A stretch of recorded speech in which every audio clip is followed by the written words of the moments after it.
ଜୟ ଜଗନ୍ନାଥ ନମସ୍କାର। ଆସନ୍ତୁ ନଜର ପକାଇବା ଆଜିର ଟପ୍ ନ୍ୟୁଜ୍ ଅପଡେଟ୍ କ'ଣ ସବୁ ରହିଛି।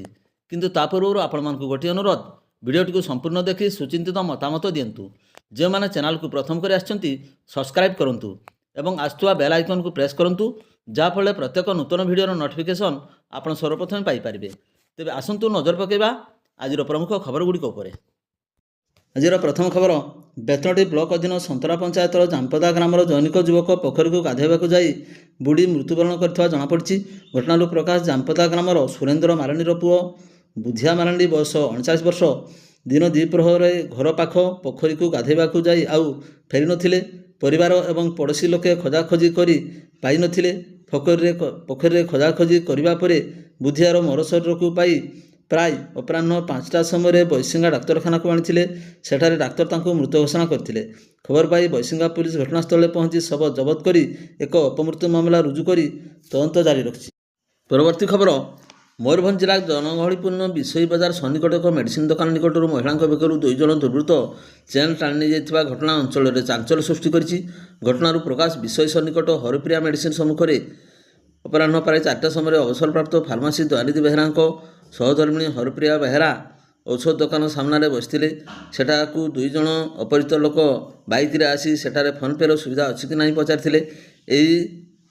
ଏଠି ଆପଣଙ୍କ ଦୋକାନକୁ କହିଥିଲେ। କଥାବାର୍ତ୍ତା ହେଉଥିବା ସମୟରେ ଅନ୍ୟ ଜଣେ ମହିଳାଙ୍କ ବେକରୁ ପ୍ରାୟ 11 ଗ୍ରାମ ଓଜନର ସୁନା ଚେନ୍ ଟାଣି ନେଇ ବାଇକରେ ବିଶୋଇ ବଜାର ଆଡ଼କୁ ଦ୍ରୁତ ଗତିରେ ପଳାଇ ଯାଇଥିଲେ। ସେମାନେ ମୟୂରଭଞ୍ଜର ଓଡ଼ିଆ ଭାଷା କଥା କହୁଥିବା ଜଣାପଡ଼ିଛି। ନିକଟରେ ଅଖଣ୍ଡ ନାମଯଜ୍ଞ ଚାଲିଥିଲା ବେଳେ ଜନଗହଳି ସ୍ଥାନରୁ ଦିନବେଳେ ମହିଳାଙ୍କ ବେକରୁ ସୁନା ଚୋରି କରିଥିବା ଘଟଣା ସମସ୍ତଙ୍କୁ ଚକିତ କରିଛି। ପରବର୍ତ୍ତୀ ଖବର, ମରଡ଼ା ଥାନା ଅଧୀନ ସାରାସଳ ଗ୍ରାମର ଜୈନିକ ବ୍ୟକ୍ତିଙ୍କ ଘରୁ ସୁନା ରୂପା ଅଳଙ୍କାର ସହ ନଗଦ 4 ଲକ୍ଷରୁ ଉର୍ଦ୍ଧ୍ୱ ଟଙ୍କା ଚୋରି ହୋଇଥିବା ନେଇ ଥାନାରେ ଅଭିଯୋଗ ହୋଇଛି। ମିଳିଥିବା ସୂଚନା ମୁତାବକ ସାରାସଳ ଗ୍ରାମର ସ୍ୱର୍ଗତ ଶେଖ ସଦିରୁଦ୍ଦିନ ଶାହଙ୍କ ପୁଅ ଶେଖ ନୁରୁ ଶାହା ଗତ 9 ତାରିଖରେ ଗୁରୁବାର ସପରିବାରେ ନିଜ ଶ୍ୱଶୁର ଘର ବୈଶିଙ୍ଗା ଥାନା ଅଧୀନ ତାଳପଦା ଗ୍ରାମକୁ ଯାଇଥିଲେ। ତେବେ ବୁଧବାର ପୂର୍ବାହ୍ନରେ ତାଙ୍କ ଗ୍ରାମର ଜୈନିକ ବ୍ୟକ୍ତିଙ୍କଠାରୁ ଜାଣିବାକୁ ପାଇଲେ ଯେ ତାଙ୍କ ଘର ଗେଟ୍ ସମେତ ସମସ୍ତ ଘରର କବାଟ ଖୋଲା ପଡ଼ିଛି, ଯାହାକୁ ନେଇ ତାଙ୍କ ମନରେ ସନ୍ଦେହ ଉପୁଜିଥିଲା ଏବଂ ସେଠାରୁ ଘରକୁ ଫେରି ଦେଖିଲା ବେଳକୁ ଘର ତାଲା ଭଙ୍ଗାଯାଇ ସେହି ଦୁର୍ବୃତ୍ତମାନେ ଘରର ସମସ୍ତ ଜିନିଷ ସହ ସୁନା ରୂପା ଅଳଙ୍କାର ସମେତ ନଗଦ 4,15,000 ଟଙ୍କା ଚୋରି କରି ନେଇଛନ୍ତି, ଯାହାର ଆନୁମାନିକ ମୂଲ୍ୟ 13 ଲକ୍ଷରୁ ଉର୍ଦ୍ଧ୍ୱ ଟଙ୍କା ହେବ ବୋଲି ଅନୁମାନ କରାଯାଉଛି। ଏନେଇ ମରଡ଼ା ଥାନାରେ ଲିଖିତ ଅଭିଯୋଗ କରିବା ପରେ ପୁଲିସ ଚୋରିଜନିତ ଏକ ମାମଲା ରୁଜୁ କରି ଅଧିକ ତଦନ୍ତ ଜାରି ରଖିଛି। ପରବର୍ତ୍ତୀ ଖବର, ଏପ୍ରିଲ 1941ରେ ଜିଲ୍ଲାର ଦ୍ୱିତୀୟ ପୁରାତନ ରାଇରଙ୍ଗପୁର ହାଇସ୍କୁଲ ତତ୍କାଳୀନ ମୟୂରଭଞ୍ଜ ମହାରାଜା ପ୍ରତାପ ଚନ୍ଦ୍ର ଭଞ୍ଜଦେବଙ୍କ ଦ୍ୱାରା ପ୍ରତିଷ୍ଠା ହୋଇ 85 ବର୍ଷରେ ଉପନୀତ ହୋଇଛି। ରାଇରଙ୍ଗପୁର ହାଇସ୍କୁଲ 75ତମ ବର୍ଷ ପୂର୍ତ୍ତି ଅବସରରେ 7/4/2017 ତାରିଖ ପ୍ଲାଟିନମ୍ ଜୁବଲି ପାଳିତ ହୋଇଥିଲା। ଏହି ଅବସରରେ ରାଇରଙ୍ଗପୁର ଭାଙ୍ଗି ଦେଇ ଧ୍ୱସ୍ତବିଧ୍ୱସ୍ତ କରିଦେଇଥିଲେ।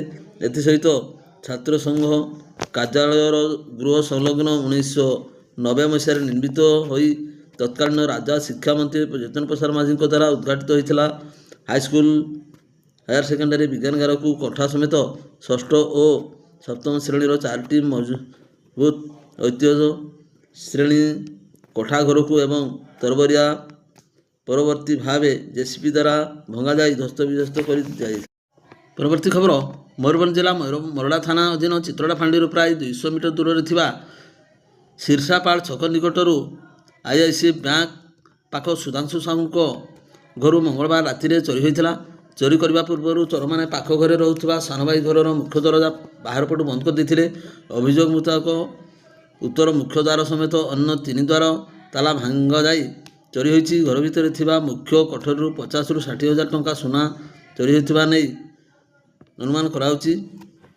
ସେହିପରି ତୃତୀୟ କୋଠରୀରୁ ସମସ୍ତ କୁକୁଡ଼ା ଚୋରି ହୋଇଥିବା ବେଳେ ଗୃହ ନିର୍ମାଣ ପାଇଁ ମହଜୁଦ ଥିବା ସିମେଣ୍ଟ ଏବଂ ରଡ଼ ନେଇଯାଇଥିଲେ। ଚୋରମାନେ ରେଫ୍ରିଜରେଟର ଭିତରେ ଥିବା ଅଣ୍ଡା ଏବଂ ମିଠାକୁ ଖାଇ ଦେଇଛନ୍ତି। ଫାଣ୍ଡି ବାବୁ ଭୀମସେନ ମଲ୍ଲିକ ଘଟଣାସ୍ଥଳକୁ ଯାଇ ପ୍ରାଥମିକ ତଦନ୍ତ କରିଥିବା ଜଣାଯାଇଛି। ପରବର୍ତ୍ତୀ ଖବର, ରାଜବନ୍ତପୁର ବ୍ଲକ ଅନ୍ତର୍ଗତ କଳାବନ୍ଧ ଗ୍ରାମର ବିଦ୍ୟାଳୟ ଛାତ୍ରୀ ମୃତ୍ୟୁ ପରେ ମୟୂରଭଞ୍ଜ ରାଜନୀତି ସରଗରମ ହୋଇଉଠିଛି। ସରକାରୀ ଛାତ୍ରୀ ନିବାସରେ ରହି ପାଠ ପଢ଼ୁଥିବା ଅନ୍ତବାସୀଙ୍କ ପ୍ରତି ସରକାରଙ୍କ ସମାଜ ମଙ୍ଗଳ ବିଭାଗ ଠିକ୍ ରୂପେ ଦାୟିତ୍ୱ ତୁଲାଉ ନାହିଁ, ଫଳରେ ଏଭଳି ଦୁଃଖଦାୟକ ଘଟଣା ଘଟିଛି ବୋଲି ବିରୋଧୀ ଦଳଗୁଡ଼ିକ ଦାବି କରୁଛନ୍ତି। ଏହିଭଳି ପରିସ୍ଥିତିରେ ଜଙ୍ଗଲ ପରିବେଶ ଓ ଜଳବାୟୁ ପରିବର୍ତ୍ତନ ମନ୍ତ୍ରୀ ଗଣେଶରାମ ସିଂ ଖୁଣ୍ଟିଆ ମାଟିଆଗଡ଼ ପଞ୍ଚାୟତ ସିଙ୍ଗାରପୁର ଉଚ୍ଚ ପ୍ରାଥମିକ ବିଦ୍ୟାଳୟ, ସିଙ୍ଗାରପୁର ଏସ୍ଏସ୍ଡି ବାଳିକା ଉଚ୍ଚ ବିଦ୍ୟାଳୟ, ଏକଡାଳି ପଞ୍ଚାୟତର ବକଳା ସେବାଶ୍ରମ ଏବଂ ପାଣ୍ଠ ପଞ୍ଚାୟତର ବାକରତଳା ଏସ୍ଏସ୍ଡି ବାଳିକା ଉଚ୍ଚ ବିଦ୍ୟାଳୟ ଛାତ୍ରୀନିବାସ ଛାତ୍ରାବାସ ପରିଦର୍ଶନ କରିଛନ୍ତି। ସିଙ୍ଗାରପୁର ସରକାରୀ ଏସ୍ଏସ୍ଡି ବାଳିକା ବିଦ୍ୟାଳୟରେ ମନ୍ତ୍ରୀ ଶ୍ରୀ ଖୁଣ୍ଟିଆ ଶ୍ରେଣୀରେ କିଛି ସମୟ ପାଠ ପଢ଼ାଇବା ସହିତ ସେମାନଙ୍କ ସହିତ ଭାବ ବିନିମୟ କରିଥିଲେ। ବିଦ୍ୟାଳୟରେ ମଧ୍ୟାହ୍ନ ଭୋଜନ ଓ ତାଲିକା ଅନୁସାରେ ଖାଦ୍ୟ ଦିଆଯାଉଛି କି ନାହିଁ ତାହା ପଚାରି ବୁଝିଥିଲେ। ଏହା ସହିତ ମନ୍ତ୍ରୀ ଛାତ୍ରୀନିବାସରେ ବୁଲି ଏହାର ସ୍ୱଚ୍ଛତା ଧ୍ୟାନ ଦେବାକୁ ପରାମର୍ଶ ଦେଇଥିଲେ। ସବୁ ଶିକ୍ଷାର୍ଥୀମାନଙ୍କୁ ବିଦ୍ୟାଳୟ ପରିସରରେ ସଫାସୁତୁରା ରହିବାକୁ ପରାମର୍ଶ ଦେଇଥିଲେ। ପରବର୍ତ୍ତୀ ଖବର, ମୟୂରଭଞ୍ଜ ଜିଲ୍ଲାର ଏକ ସରକାରୀ ଛାତ୍ରାବାସରେ ବିଷାକ୍ତ ଖାଦ୍ୟ ଖାଇ 12 ବର୍ଷୀୟ ଆଦିବାସୀ ଛାତ୍ରୀ ରୂପାଲି ବେସରାଙ୍କ ମୃତ୍ୟୁ ଘଟଣାକୁ ନେଇ ରାଜନୈତିକ ଉଷ୍ମ ହୋଇଛି। ଏହି ଅଭାବନୀୟ ଘଟଣା ପ୍ରତିବାଦରେ ବିଜୁ ଜନତା ଦଳ ପକ୍ଷରୁ ଆସନ୍ତା ଏପ୍ରିଲ 18 ତାରିଖରେ 12 ଘଣ୍ଟିଆ ମୟୂରଭଞ୍ଜ ଜିଲ୍ଲା ହରତାଳ ଡାକରା ଦିଆଯାଇଛି। ଦଳର ସଭାପତି ତଥା ପୂର୍ବତନ ମୁଖ୍ୟମନ୍ତ୍ରୀ ଶ୍ରୀ ନବୀନ ପଟ୍ଟନାୟକଙ୍କ ନିର୍ଦ୍ଦେଶ କ୍ରମେ ଏକ ପ୍ରତିନିଧି ଦଳ ରାସଗୋବିନ୍ଦପୁର ବ୍ଲକର ଗ୍ରାମକୁ ଯାଇ ଶୋକ ସନ୍ତପ୍ତ ପରିବାରକୁ ଭେଟି ସମବେଦନା ଜଣାଇଛନ୍ତି। ସୂଚନାଯୋଗ୍ୟ ଯେ ଗତ ଏପ୍ରିଲ 12 ତାରିଖରେ ଛାତ୍ରାବାସରେ ବାସି ଖାଦ୍ୟ ଖାଇ 150ରୁ ଅଧିକ ଛାତ୍ରଛାତ୍ରୀ ଅସୁସ୍ଥ ହୋଇପଡ଼ିଥିଲେ। ସେମାନଙ୍କ ମଧ୍ୟରୁ ରୂପାଲୀଙ୍କ ଗତ 14 ତାରିଖରେ ବାରିପଦା ପ୍ୟାରାମେଡ଼ିକାଲ କଲେଜରେ ଚିକିତ୍ସାଧୀନ ଅବସ୍ଥାରେ ମୃତ୍ୟୁ ଘଟିଥିଲା। ଏହି ଘଟଣାକୁ କର୍ତ୍ତୃପକ୍ଷଙ୍କ ଗୁରୁତର ଅବହେଳା ଏବଂ ଅମାନବୀୟତା ଦର୍ଶାଇ ବିଜେଡି ତୀବ୍ର ନିନ୍ଦା କରିବା ସହ ଦୋଷୀଙ୍କ ବିରୋଧରେ ଦୃଢ଼ କାର୍ଯ୍ୟାନୁଷ୍ଠାନ ଦାବି କରିଛି।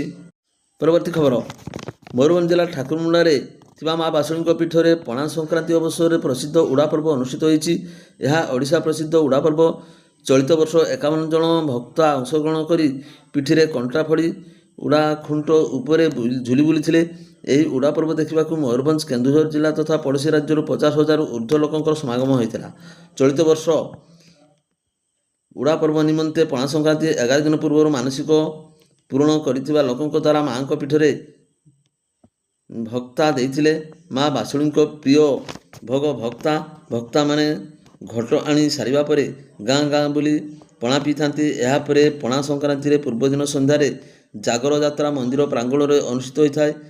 ସେହି ରାତିରେ ଦେହୁରୀ ଘରେ ସାଇତା ହୋଇଥିବା ଘଣ୍ଟା ପେଡ଼ିକୁ ପୂଜାର୍ଚ୍ଚନା କରି ଘଣ୍ଟା ପେଡ଼ିକୁ ମନ୍ଦିର ଭିତରକୁ ଦେହୁରୀଙ୍କ ଦ୍ୱାରା ଅଣାଯାଇଥାଏ। କଣ୍ଟା ପଡ଼ି ମନ୍ଦିର ଭିତରେ ଆସିବା ପରେ ରାତିରେ ମନ୍ଦିରରେ ଜାଗର ଯାତ୍ରା ଶେଷ ହୋଇଥାଏ। ଭିଡ଼ିଓଟିକୁ ଶେଷ ପର୍ଯ୍ୟନ୍ତ ଦେଖିଥିବାରୁ ଆପଣଙ୍କୁ ଅଶେଷ ଧନ୍ୟବାଦ।